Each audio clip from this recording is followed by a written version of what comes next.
So, ginagawan ko si baby ng snacks na smoothie. Hindi ko alam kung melon, cantaloupe to. So, ayan. With yogurt. Ayan, baby yogurt. So, ayan ang snacks niya. Kagigising lang niya. Pero kumakain siya ng crackers right now.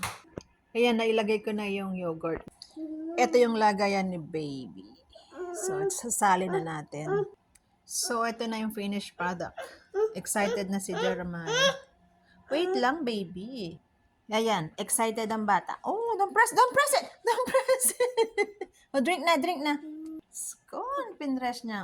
Yummy. Look at mama. Yummy. Kagigising. Ayan, I'm gonna clean that for you. Oh. Ayan pala na ano sa paa niya. Yummy. Scone, iniwan ako. Ayan. Naubos niya. Bilis nang naubos. Look at mama. Oh my goodness. Ayaw niya na naman ang binibidyo. Okay.